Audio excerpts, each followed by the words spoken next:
Good everyone, welcome to today's video. Today it's a sub request by ItsFilips, and today he has requested the A6M5 Zero. Now I don't know why he's requesting an A6M5 because he's not even past the A6M3 yet, but I'm guessing he wants to look into the future and see if it's worth it. The A6M5 was one of the final developments of the Zero. Obviously, it was, well, the Otsu variant was armored up. This one wasn't. This thing has, I don't think it's, yeah, I thought it didn't have any armor. Um, it has no armor, but the Otsu does. However, he didn't request the Otsu, and I'm sort of glad he didn't request the Otsu. But this plane shares a bit of a mixed bag with me. I like the plane, but at the same time, I'm not a fan of it. I find it to be very mixed with its capabilities. Obviously, it fights aircraft that it really struggles against, such as P-51 Mustangs. It can keep with them somewhat in a dive, and obviously it can outturn them, but outturning someone isn't always the best sort of tactic. Now, I have gotten a request from a subscriber named Napoleon Bonaparte, and he wants to see a dogfight or a tutorial on turn fighting. I will get around to that soon enough. But for the moment, we're going to obviously jump into the A6M5. So the final development of Zero was actually called the A6M8, and that was meant to be powered by the same engine, I believe, as I think it's either the KI-100's engine or the A7M2 Repus engine. And that aircraft was meant to be the final Zero, because obviously the A7M was coming in, and that was meant to replace it, but obviously the war ended before those planes ever really saw any action, so it's a bit like the B-7A2. They had carriers for those aircraft, but the problem is that the Allies sunk it before it could do anything. So anyway, let's jump right in and not tank realistic battles, and let's see what we get up to. Obviously, I haven't flown the A6M5 since I had to respade it. I had to respade it for this bomb, this 250 kilo bomb. I'll show it off when we. I'm not going to strap it on because I don't put bombs on zeros. I see it as a sin. Only in tank forces I'll do it. But a Zero is seems that well, it seems like an easy aircraft for people to fly. And there's the 250. It's actually a really good bomb. I'm not gonna lie. I've used it to nuke an IS-1, which is quite satisfying. Um, it's sort of a mixed bag aircraft. Like it can do a bit of everything, but at the same time, it does struggle with some of its contemporaries. So obviously, we're fighting the Russians, so most of their stuff will outspeed us. That's one thing to take into account. But we are in a 4 point. Well, no, what VL is that? That's the high. I think the high is 4.7, if I remember rightly. Let me have a look, because I could just go back from my own stats, but I can't be asked. High. Yeah, I thought it was 4.7. Okay, so what we're going to do is we're going to climb off to the side, and we're going to go towards our ground targets, because I know for a fact there's a tank convoy just up here, and they love going for it, the Russians do. Which means we can feed off the ground attackers. I do love the cockpit of the Zero. So obviously the Zero was built by Mitsubishi, and when I actually learned that when I first started playing War Thunder, I was actually quite shocked, because I didn't know Mitsubishi, obviously the car company, made planes. Didn't know it at the time. And one of my favourite cars growing up was the Mitsubishi Evo, the Evolution. All the way up till the 9, because the 10 is not my favourite. I don't like the 10 at all.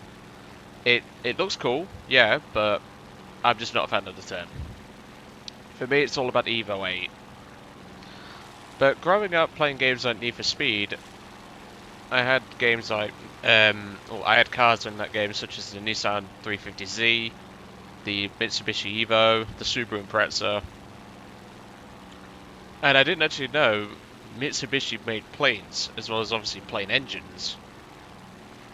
But obviously, since I started playing War Thunder, I learned, and well, yeah. I will admit though, the Zero is one of the most fun aircraft to fly in my opinion. It's not the best for new players, but it can teach the new players a lot of things, like reversing and all that. That's just what I like. The last time I flew the Zero, obviously, when I got the 250, I actually got into a dogfight with two P-47 Starling bolts. We got into a pretty intense fight where they were both boom and zooming me simultaneously. I had to keep dodging them. I managed to shoot one of them down. The second one and me both killed each other in a head-on, but they won by tickets. So, great battle that was. I still remember that. So like I said, there's normally a tank convoy that drives just up normally this road, I think it is. Yes, just over here. You can see the tanks there. And the Russians love going for this. With their IL-2s, IL-10s, etc. Since we're in a 4.7 game, it's unlikely we will see any ground attackers. However, we've still got to consider it.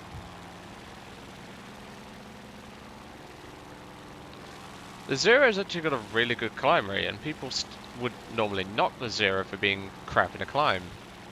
It honestly isn't. It's really good in a climb. But that A7M is joining the party. He should be up much higher because he's in the NK9H. But money can buy many things, but not brain cells. Nope, PE8. Okay, well the J2M Raiden should have that. Is he just gonna leave it or what? Oh no, he's doing a slash attack. Good on him.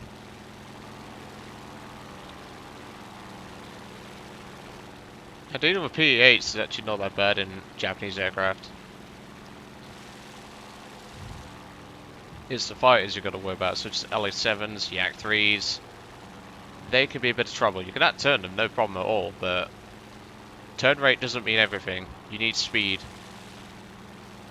Yep, there's a Yak-3. Okay, he's got a A6M5 and he's got a KR-100. The KR-100 should be able to keep up with the LA7. Let's see if we can't get involved. Yep, the LA7's just died to the KR-100, like I predicted.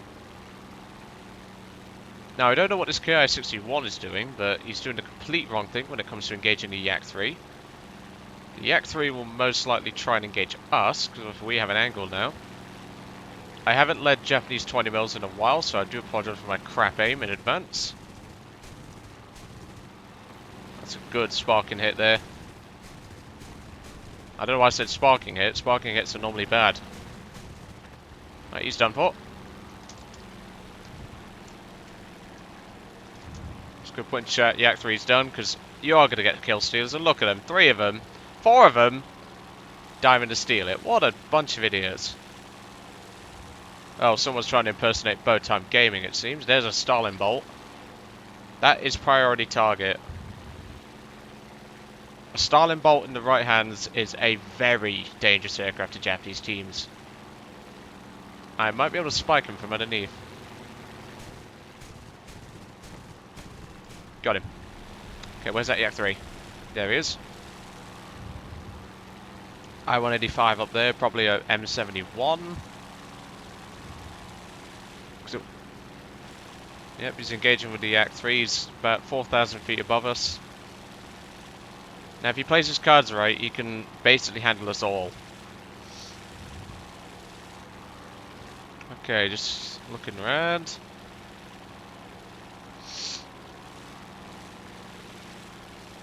Right, let's bank in and see what we can do. So, I mean, the turn rate of the A6M5 is actually... Well, the A6M5 is actually one of the worst turning Zeros. I know that sounds daft, but when I was spayed in the A6M5 Otsu, I once got into a dogfight with a... Why can I hear dots? Yeah, there's 2 dots over there. I once got into a dogfight with a Hurricane Mark II, and we was both matching turns for about 5 minutes. He eventually stalled and lost energy, and I was able to get behind him. Right, well I think 5 on 1 Yak-3 is more than fair. So I'm going to go and potentially... Well, in fact, no, we're going to go for the higher target. Because we've only lost 1 Focke-Wulf. Or I'm gonna say Japper Wolf because that's what Hairy V calls it. I never really was a fan of the A5 Focke 190. Spade at it, but was never really a fan. Yep, he's going head on, and he took out the KI61. He's going to take the Repu with him as well. No. Oh, we've got a year 2 at P8. Okay, so common sense would decree you would go for the P8 first, but the year 2 is running back, which means he has done his job. The P8, he's already got a fire on him. And that is a year 2, is that a diesel? I call it the year 2 diesel. No, it's a, oh, hold on. I forgot the Zero's got such a low rip speed. It's a one with the 50 cals. I forgot how good the traverse is on those gunners. Obviously, you've got to watch to get hit because obviously Russian 50 cals will completely fuck you over.